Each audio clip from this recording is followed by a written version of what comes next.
반갑습니다. 여기는 50대 이후 이야기입니다. 혹시 이런 생각 해보신 적 있으신가요?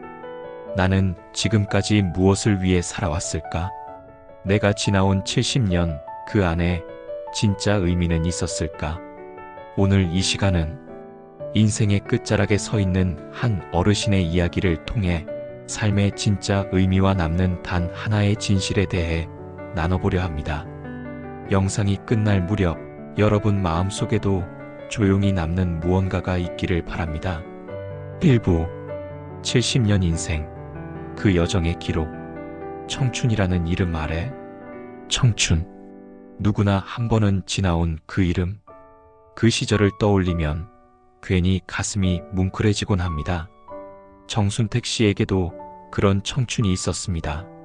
다만 누군가처럼 반짝이고 눈부신 청춘은 아니었습니다. 오히려 그는 이렇게 말합니다. 내 청춘은요, 그냥 버텼던 시간이었습니다.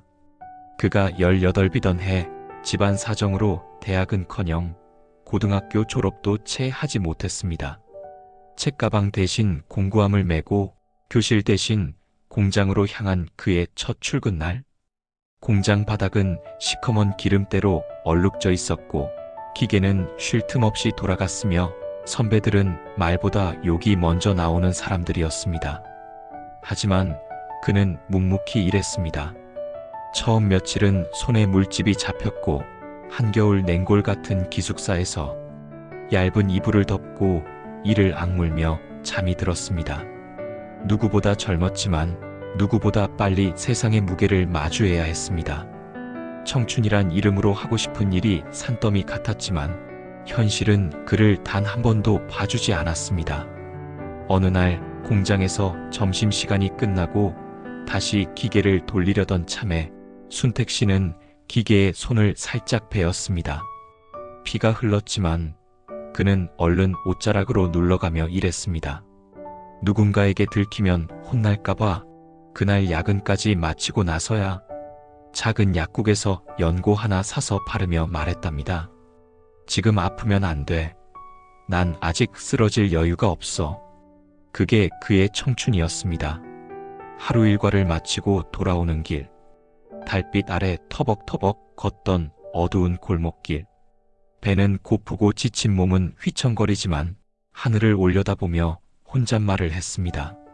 내일은 좀 나아지겠지. 그때 그는 희망이라는 단어를 믿고 살았습니다.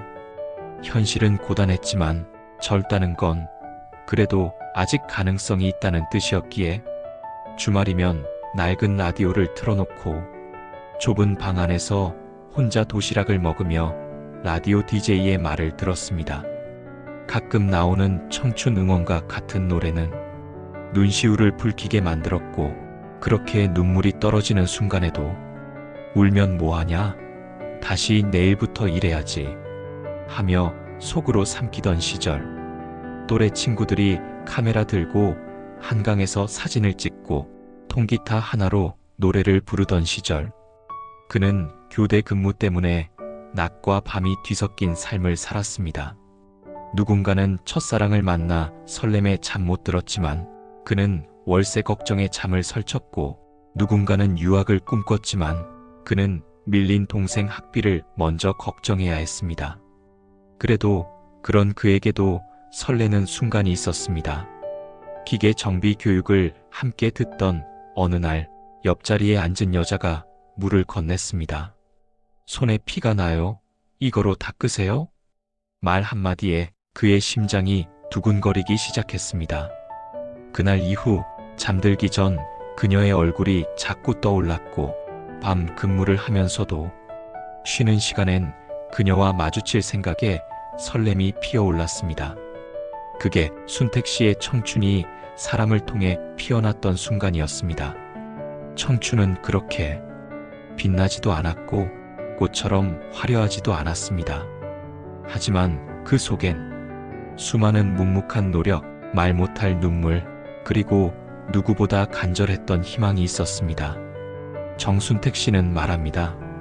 남들은 내 청춘이 초라해 보일지도 모르겠지만 난 그 시절 덕분에 지금까지 살아남을 수 있었습니다.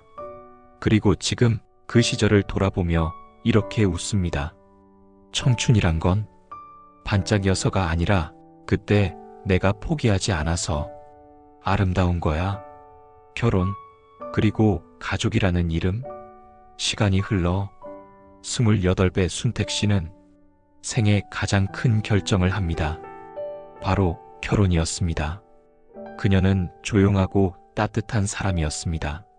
처음 만난 날 빨래터에서 옷을 짜며 입가에 웃음을 머금던 모습이 지금도 잊히지 않는다고 했죠. 비 오는 날 하나뿐인 우산을 함께 쓰고 발끝이 젖는 것도 잊은 채 걸었던 그 짧은 거리. 순택 씨는 그날 자신의 미래가 이 사람과 함께였으면 좋겠다고 생각했습니다. 그렇게 두 사람은 결혼식을 올렸습니다. 예식장도 웨딩드레스도 없었죠. 친지 몇몇과 사진 한 장 남긴 것이 전부였습니다. 신혼살림은 서울 외곽의 작은 단칸방에서 시작했습니다. 방 안에는 가스레인지 하나와 중고로 들여온 냉장고 하나, 아침이면 이불을 개고 그 자리에 식탁을 놓았습니다. 그들은 가난했지만 마음만은 늘 풍성했습니다. 처음 몇 달은 그야말로 천국이었습니다. 라면 한 그릇도 함께 먹으면 진수성찬이 되었고, 저녁엔 낡은 라디오를 틀어놓고 창문에 떨어지는 빗소리를 들으며 도란도란 이야기꽃을 피웠습니다.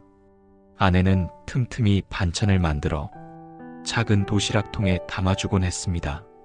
그 도시락 하나에 순택 씨는 하루 종일 기운이 났다고 말합니다. 아내가 싸준 그 도시락.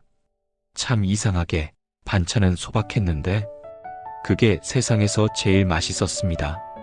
결혼 2년 차 아이가 태어났습니다. 작고 연약한 생명체가 그의 손안에 쏙 들어왔을 때 그는 말했습니다. 아, 이게 진짜 인생이구나. 그날 밤 아내가 잠든 옆에서 그는 한참을 아기의 손을 바라보며 다짐했습니다. 이 아이에게만은 내가 겪었던 힘든 세상을 보여주지 않겠다. 그때부터 그의 삶은 나를 위한 것이 아니라 가족을 위한 것이 되었습니다. 아내는 매일같이 잠을 설쳤습니다. 새벽 수유에 기저귀를 갈고 젖은 아기 옷을 빨고 말리고 또 개고, 하루에 커피 한 잔 마실 여유도 없이 아내는 자신의 이름도 잊은 채 그저 엄마로 살았습니다. 순택 씨는 일터에서 돌아올 때마다 무너질 듯 앉아있는 아내의 뒷모습을 보면 가슴이 미어졌습니다. 하지만 그도 피곤했습니다. 현장을 뛰어야 했고 야근도 잦았고 몸엔 항상 파스 냄새가 배어 있었습니다. 서로 말은 적었지만 서로의 침묵 속에서 그들은 다 알고 있었습니다. 당신도 힘들지. 나도 알아. 그렇게 세월이 흘렀습니다. 아이들은 커가고 초등학교 입학, 중학교 진학, 고등학교 졸업.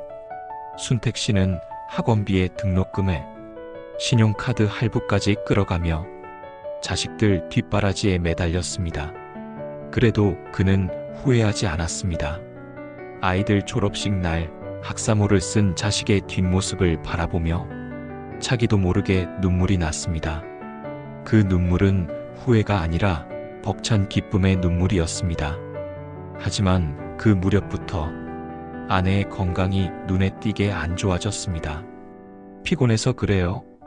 아내는 늘 이렇게 말했지만 그 피로가 단순한 것이 아니라는 걸 순택 씨는 어느 순간 직감했습니다. 병원 진단 결과는 당뇨와 고혈압, 이미 합병증 초기까지 진행된 상태였습니다. 순택 씨는 자신이 너무 늦게 알아차린 게 아닐까? 스스로를 자책했습니다. 내가 돈 버느라 정신 팔고 있을 때 이 사람은 조용히 아파가고 있었구나.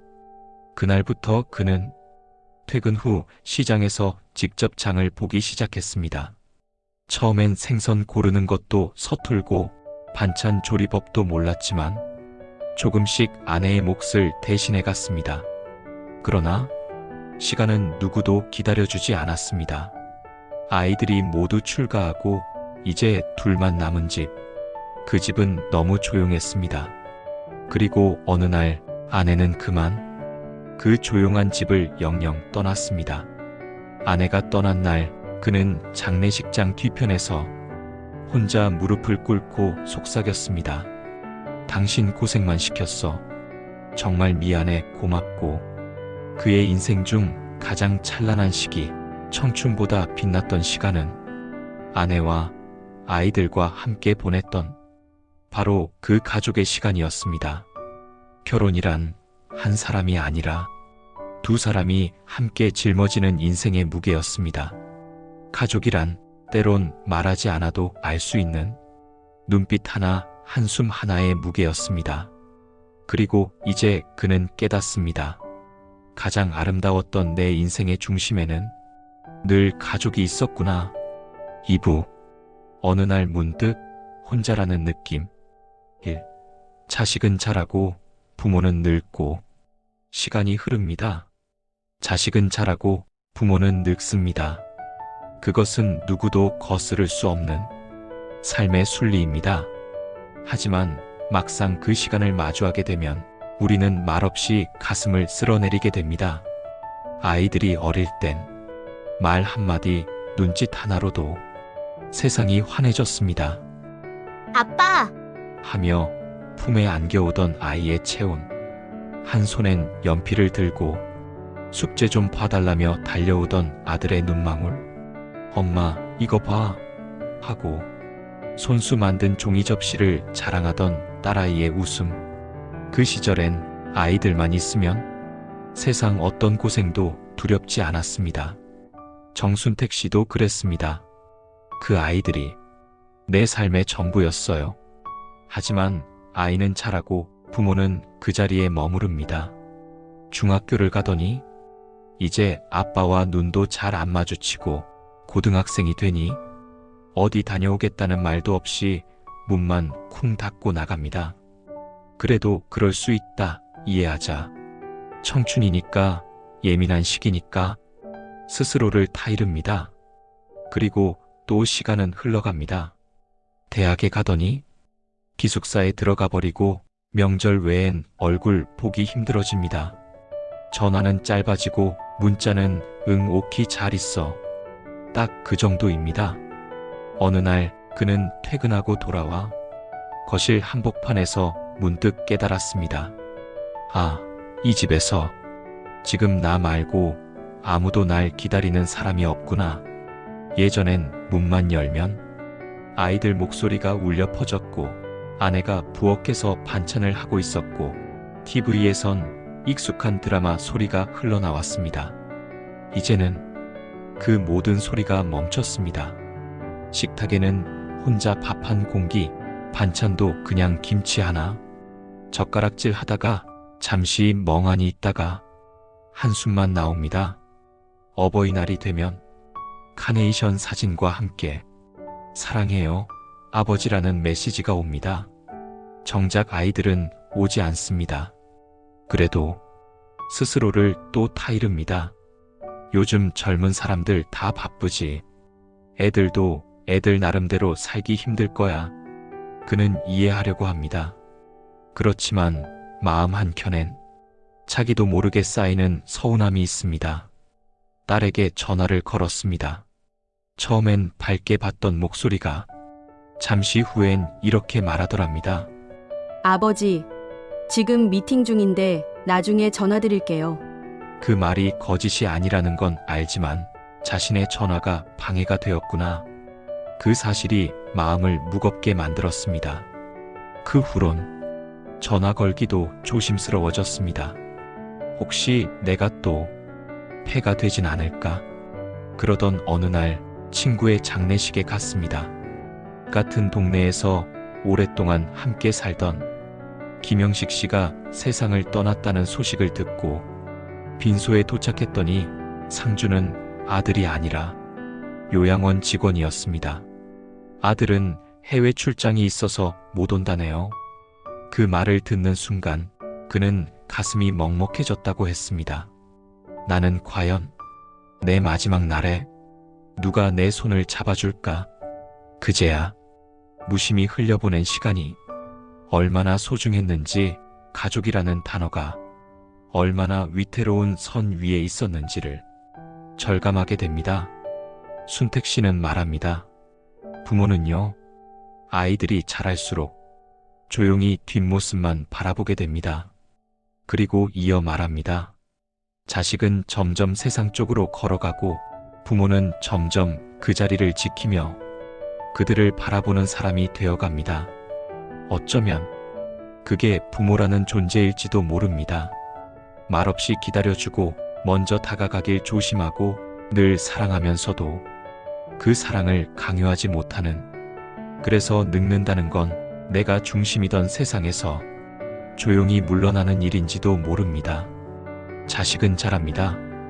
부모는 늙습니다. 그리고 그 거리는 어느 순간 생각보다 멀어져 있음을 우리는 나중에서야 깨닫습니다. 하지만 그럼에도 불구하고 부모는 말합니다. 괜찮다. 그저 잘 살아다오. 그거면 됐다. 3부. 가장 깊은 깨달음. 1. 재산도 명예도 결국은 스쳐간다. 정순택 씨는 한때 남들 부럽지 않게 살았다는 말을 들을 만큼 꽤 성실하게 살아온 사람이었습니다.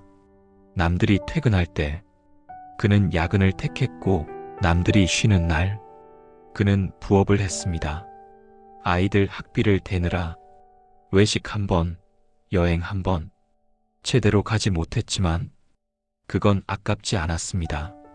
지금 고생하면 나중에 편해질 거야. 그는 늘 그렇게 자신을 다독였습니다. 그러다 40을 넘긴 어느 해 작은 식당을 열게 됐습니다. 그동안 모은 돈, 퇴직금 일부를 털어 동네 골목에 장사를 시작한 거죠. 새벽에 시장을 돌고 직접 양념을 만들고 마지막에 전기 킬 때까지 자리를 지켰습니다. 그렇게 하루하루를 채우다 보니 10년이 지나고 가게는 단골도 생기고 통장에는 조금씩 잔고가 쌓였습니다. 주변에선 말했습니다. 그래도 형님은 성공한 케이스지요. 아파트도 있잖아요. 대단하십니다. 진짜 부럽습니다. 그 말을 들을 때마다 겉으론 웃었지만 속으론 허탈한 웃음이 올라왔습니다. 이게 성공인가? 난 정말 성공한 걸까? 아파트 한 채, 노후 준비된 연금, 그럴싸한 명함 하나, 은행에서 대접도 받고 동창 모임에 나가면 박수도 받았습니다. 그런데 막상 하루하루가 공허했습니다. 집은 넓어졌지만 그 넓은 거실의 웃음소리는 사라졌고, 냉장고는 꽉 찼지만 함께 밥 먹어줄 사람은 없었습니다. 누군가의 축하보다 누군가의 안부가 그리웠고, 잔고보다 진심으로 건네는 잘 지내세요? 한마디가 더 소중하게 느껴졌습니다. 아침에 일어나 창밖을 바라보며 커피를 마실 때 순택 씨는 문득 생각합니다. 이제 이걸 어디에 쓰나? 돈도 명예도 지금 이 순간 내 마음의 허전함을 막아줄 순 없구나. 은행의 숫자는 늘어났지만 그 숫자가 지나간 사람들을 데려오진 못했습니다. 돌아가신 아내, 멀어진 자식, 멀쩡히 살아있지만 더 이상 찾아오지 않는 사람들, 그들은 이미 마음의 거리 밖에 있었습니다. 그는 어느 날 혼자 앉아 오래된 가족 앨범을 꺼냈습니다. 책장 속 낡은 앨범, 사진 속엔 웃고 있는 아내, 양갈래 머리의 딸, 축구공을 들고 장난치는 아들. 그 순간 그는 깨달았습니다. 아, 그게 전부였구나. 그 시절이, 그 사람들과 함께했던 시간이 전부였던 거구나. 어느새 지켜야 할 집이 혼자 머무는 공간이 되었고, 더 벌어야 할 돈은 어디 쓸데없는 여분이 되어 있었습니다. 한때는 목표였던 모든 것들이 이제는 손에 잡히지 않는 허상이 되었음을 조용히 인정해야 했습니다. 그는 말합니다. 사람이 말이야, 돈을 벌 땐 그게 인생의 전부인 줄 알거든. 나이 들어보니까 진짜 필요한 건 돈이 아니라 누가 옆에 있어주느냐더라고. 재산은 쌓을 수 있지만 사랑은 쌓을 수 있는 게 아니더라고. 삶의 끝자락에서 그는 깨달았습니다. 재산은 자식에게 물려줄 수 있어도 외로움은 절대 나눌 수 없다. 명예는 사람들의 입에서 오가지만 그리움은 내 가슴 안에만 머문다. 그리고 마지막에 남는 건 가진 것이 아니라 곁에 있던 사람들이었습니다. 그들이 웃던 기억, 함께 했던 시간, 말없이 옆에 앉아주던 그 존재. 그게 사람이 살아온 인생의 진짜 전부라는 것을 그는 이제서야 비로소 받아들이게 되었습니다. 이제 남은 생은 그 모든 걸 내려놓는 시간입니다. 손에 쥐기보다 누군가의 손을 한 번 더 잡는 일. 그게 남은 삶에서 가장 가치 있는 일이 아닐까요? 결국 남는 건 관계. 삶을 오래 살다 보면 언젠가는 그 질문을 마주하게 됩니다. 나는 도대체 무엇을 남기고 가는 걸까? 무엇이 가장 중요했을까? 정순택 씨는 말합니다. 그 질문의 답을 찾는데 무려 70년이 걸렸다고요. 젊었을 땐 돈이 가장 중요했습니다. 가난이 부끄러웠고 남들보다 뒤처지는 게 싫었습니다. 중년이 됐을 땐 성공이 목표였습니다. 아이들을 좋은 학교에 보내고 아내에게 부족함 없게 해주는 것이 자신의 존재 이유처럼 느껴졌습니다. 그런데 세월이 흘러 모든 것이 갖춰지고 나니 그제야 그는 깨달았습니다. 그 모든 것이 나 혼자는 아무 의미가 없다는 사실을요. 어느 날 저녁 혼자 식탁에 앉아 밥을 먹는데 젓가락을 든 손이 문득 멈췄다고 합니다. 늘 아내와 마주 앉아 시시콜콜한 이야기를 나누던 자리, 그 자리에 이제 아무도 없다는 사실이 유난히 차갑게 다가왔습니다. 텔레비전에서는 시끄러운 예능이 나오고 있었지만 그의 귀엔 아무 소리도 들리지 않았습니다. 그날 이후 그는 깨달았습니다. 같이 밥 먹어줄 사람이 없는 인생은 정말 조용하구나. 가끔 자식들이 찾아와도 10분, 20분이면 핸드폰을 만지작거리며 일어설 궁리만 합니다. 아빠, 저녁은 다음에 먹고요. 우리 애들 데리고 학원 가봐야 해요. 그 말에 그래, 바쁘지. 얼른 가라. 하고 웃으며 보내지만 문이 닫히고 나면 그의 미소도 함께 닫힙니다. 왜 이렇게 마음 한구석이 허하냐? 이웃들과도 점점 멀어졌습니다. 한때는 마당 너머로 된장도 나누고 텃밭에서 캔 고구마도 서로 가져다 주던 그런 정이 있었는데 이제는 현관문 밖에 낯선 사람처럼 서 있는 게 익숙해졌습니다. 언젠가부터 괜히 먼저 연락하면 민폐 아닐까? 내가 너무 외로워서 찾는 것처럼 보일까? 그런 생각이 앞서 연락조차 끊게 됐다고 하더군요. 그러다 우연히 어릴 적 친구와 통화를 하게 되었습니다. 그 친구는 말했습니다. 순태가 돈도 좋고 건강도 중요하지. 근데 진짜 중요한 건 전화 한 통, 밥 한 끼 나눌 사람이 내 옆에 있느냐는 거야. 그 한마디가 가슴 깊이 파고들었습니다. 우리가 인생에서 진짜로 쌓아야 할 것은 재산이 아니라 관계였습니다. 함께 울고 웃고 때론 싸우고 서로를 이해해보려 애쓰는 그 시간들이 우리의 인생을 풍성하게 만들고 우리라는 사람을 사람답게 만들어줬습니다. 그는 말합니다. 지금 떠올려보면 기억에 남는 건 숫자도 물건도 아니야. 아내가 아플 때 내 손을 꼭 잡던 그 온기, 아이가 자전거 처음 배울 때 내 손을 잡고 두려워하던 그 표정. 결국 다 사람이야. 결국 남는 건 사람이야. 그래서 이제는 그는 다른 것보다 연락을 먼저 하려고 합니다. 먼저 문자를 보내고, 먼저 전화를 걸고, 먼저 잘 지내시죠? 말을 꺼내는 사람이 되기로 했습니다.